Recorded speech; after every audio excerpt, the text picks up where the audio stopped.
Hey everyone, it is Dr. Kyle, and my thought for you this week is pretty simple, and it's really to get you to get your wheels turning in your mind about thinking of your health not as this obscure thought or something you can measure based on pain that you're in or medicine you take or something like that, but rather to see your health as an asset just like you would an investment, a piece of property, a car, whatever it might be, something that builds wealth and builds functionality for you over your lifetime.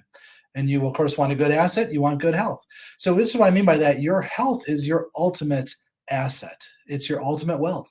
If you don't have your health, you can't do anything else. It's very hard to enjoy time with family. It's hard to do things around the house. It's hard to hold down a job if it's severe enough. These are extreme examples, but the truth is, every day there are people that have poor health that are constantly battling to do some of the most mundane tasks, and they're not living the quality of life that they truly deserve. And on top of that, not only does good health ultimately help you make money and be happy, but poor health is very expensive, especially in this country. We are by far the country that spends the most money on our health, and we're getting a terrible return on that.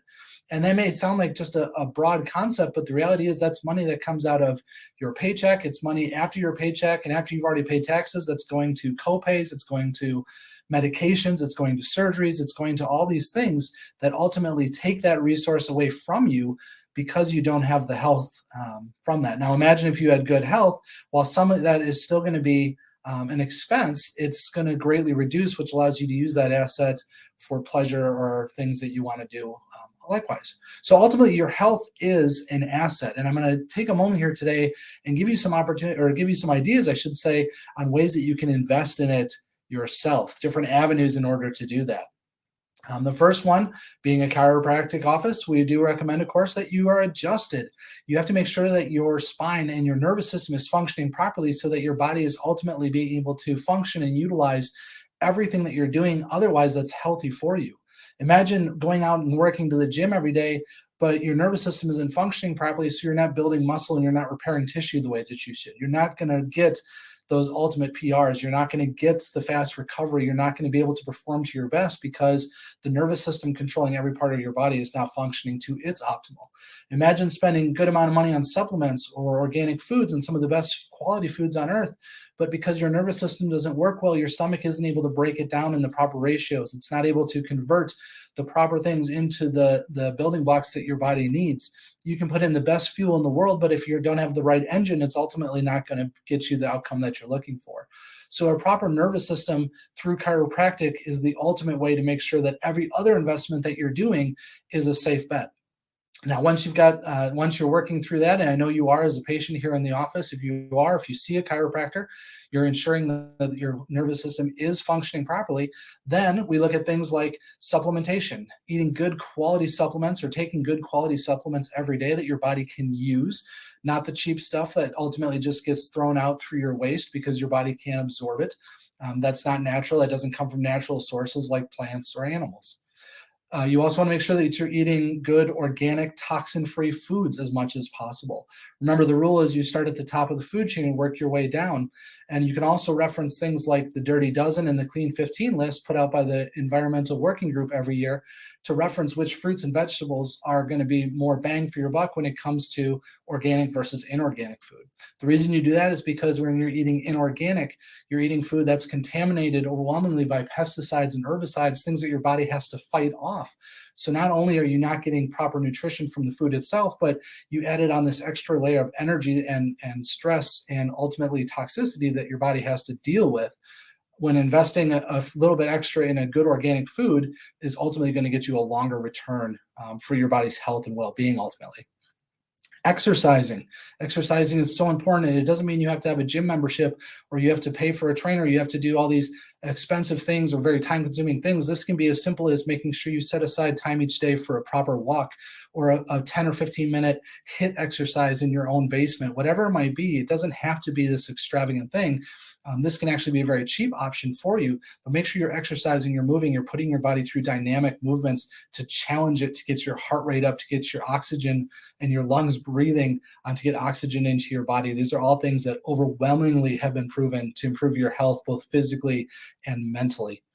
Make sure that you take the opportunity to detox depending on what your exposure is at work, at play, at home, whatever it might be. There are various detoxes out there, from some of the very basic ones that are herb-based to some very extreme ones.